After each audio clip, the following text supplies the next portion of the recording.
¿Cuáles son sus orígenes familiares? Yo procedo de una familia pobre, sin bienes materiales, tal vez con bienes espirituales, que era el deseo de trabajar, con gran capacidad de trabajo. Mi mamá era modista, mi papá era empleado de correos, pero tenían interés en que los dos hijos, mi hermano también es médico, estudiaran. Los dos tuvimos esa cualidad de tener disciplina y trabajo y nos recibimos de médico, cosa que le llenaba a mi mamá de orgullo. A todo el mundo le decía: tengo dos hijos médicos. Pero es lógico, porque procedía de un lugar donde no había ningún intelectual, ningún universitario, y mi papá me acompañó siempre en eso, que además era muy buena persona y nos dio un ejemplo ético de vida muy importante. Así que fue todo con esfuerzo lo que hemos hecho nosotros. Por eso que tal vez no estemos tan apegados tampoco a los bienes materiales, porque nos interesa más la cultura o meter algo adentro del cerebro, no dentro de los bolsillos. ¿Por qué decidió seguir medicina? Desde muy chico siempre me gustó todo lo que fuera biología. Hemos tenido criadero de peces, yo criaba canarios, hacía pruebas genéticas. Siempre fue una cosa más dirigida a la biología tal vez que a la medicina. Yo recuerdo una anécdota de muy chico. Yo tuve un abuelo, el abuelo materno, que murió de un cáncer de esófago, que lo había operado José Arce, que yo posteriormente, muchos años después, cuando Arce ya era muy viejito, lo entrevisté y lo veía cómo se había consumido. Mi abuelo, pues, es uno de los tumores que consume más al individuo, no pueden comer.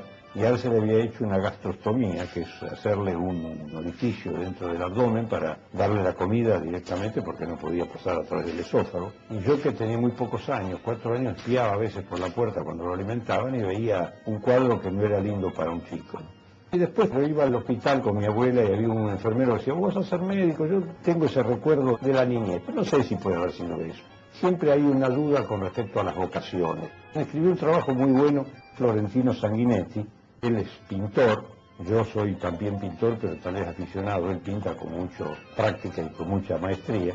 Y justamente él escribió las dos vocaciones. A veces se pelean entre una de las dos vocaciones, porque a mí me gustaba pintar. Cuando empecé a estudiar no pinté más, porque el estudio me llevaba mucho tiempo. La medicina es muy absorbente. Evidentemente que el que tiene vocación para la medicina se encuentra atrapado, especialmente con la gran cantidad de información que hay. Yo muchas veces pensaba: estoy en una telaraña, porque no puedo salir, las informaciones cambian permanentemente. Al no ser dogmática la ciencia, uno sabe que va cambiando permanentemente de verdades. Lo que se dice hoy, después de un tiempo, no se dice más, o ha cambiado y uno sabe que ha cometido un error en ese tratamiento. Así que uno tiene que estar permanentemente en contacto con la preparación de lo que se llama educación médica continua, que los médicos de hace 70, 80 años no tenían. Estudiaban y ahí terminaba un poco todo lo que sabían. Solamente un grupo, que eran los profesores, eran los que iban prácticamente tratando de evolucionar. Los otros seguían con su trabajo en la trinchera, con los bagajes que habían aprendido en la facultad. Pero ahora no puede ser así. Había un estudio que decía que los conocimientos se habían duplicado por primera vez desde la época de Cristo en el año 1750. Se volvieron a duplicar en 1900, pero después, cuando entrábamos en el siglo XXI, iban duplicándose cada 2 o 5 años, no recuerdo cuánto era. Lo cierto es que los conocimientos van duplicándose porque una idea nueva trae aparejados muchos nuevos conocimientos que se van sucediendo y cambian totalmente la apreciación que uno tenía hace un tiempo atrás. Es la diferencia entre todo lo que es dogmático, por ejemplo la religión, y lo que es la ciencia. Nosotros nunca podemos decir: esta es nuestra verdad, porque tal vez nuestra verdad dentro de un tiempo cambie. ¿Cómo fueron sus comienzos en la carrera? Bueno, yo empecé pronto la carrera docente porque estuve en la sala 4 del Hospital de Clínicas, donde había un grupo muy grande de médicos que hacían la docencia y me interesaba eso. Tener vocación docente significa tener interés de transmitir los conocimientos.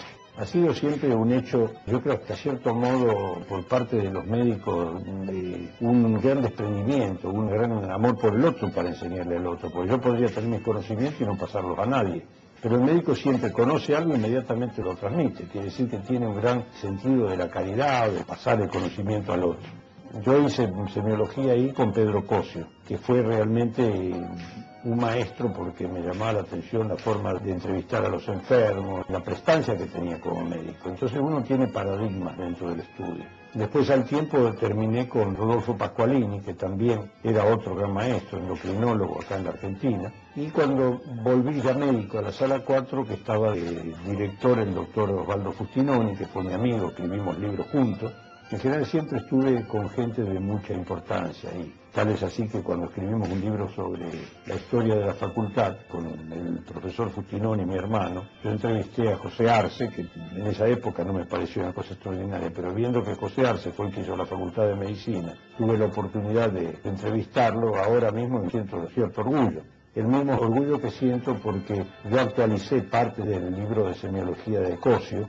Estaba también ahí Miatelo, que fue uno de los primeros en hacer las punciones renales acá. Un grupo muy grande de médicos importantes que yo conviví con ellos todo el tiempo. El doctor José Emilio Burucúa también, yo fui ayudante de él en la sala. Es decir, de todos ellos aprendí muchísimo porque eran ejemplos, paradigmas de lo que era la medicina. Así que realmente uno tenía que ponerse al lado de ellos, evidentemente, porque eran ejemplos de lo que es un intelectual y un médico, culto justamente, ¿no? ¿Considera que el médico tiene que ser una persona culta, además de informada? Yo hace muchos años que dirijo la carrera docente en la facultad, con un intervalo donde dejé un tiempo. Pero en una oportunidad yo daba las clases de antropología médica y una de mis clases era la cultura de los médicos.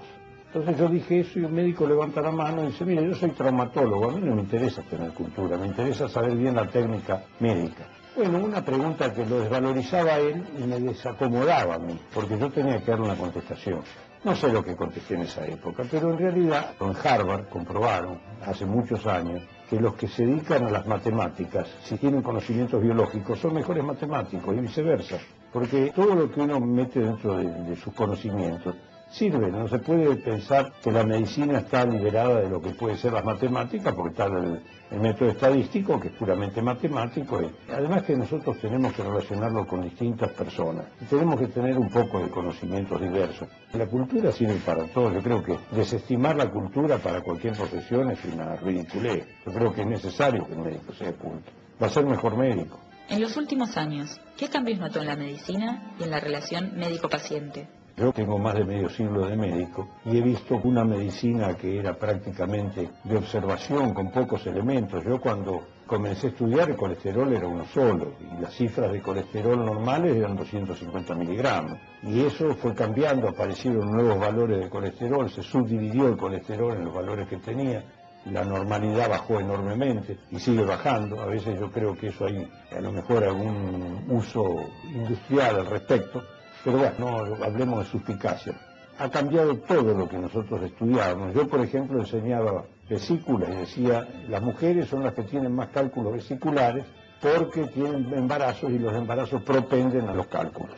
Y cuando se empezó a hacer ecografías, se vio que eran los hombres que tenían más cálculos en la vesícula, a lo mejor con menos síntomas. Empezamos a meternos adentro del individuo sin necesidad de invadirlo con métodos externos.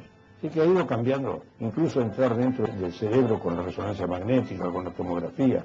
Es decir, que la medicina se transforma de lo que es la medicina de observación, de usar un poco un olfato casi policial para hacer el diagnóstico, entramos a una época de la tecnomedicina, que es todo técnico. Entonces el médico en la actualidad tiene menos contacto con el enfermo y el enfermo dice que la medicina se ha deshumanizado, porque el médico no quiere perder tanto tiempo en interrogar porque sabe que la máquina le va a dar el diagnóstico. Lo cual es un error, porque el médico tiene que contener al enfermo, tiene que escucharlo, porque el enfermo muchas veces quiere contar lo que tiene, y por otro lado a veces el diagnóstico se hace más con un buen interrogatorio que con un examen de sangre, lo que fuera. El interrogatorio da muchos elementos. Pero hay otra cosa, antes era una diada la relación médico-paciente, y ahora hay un trinomio.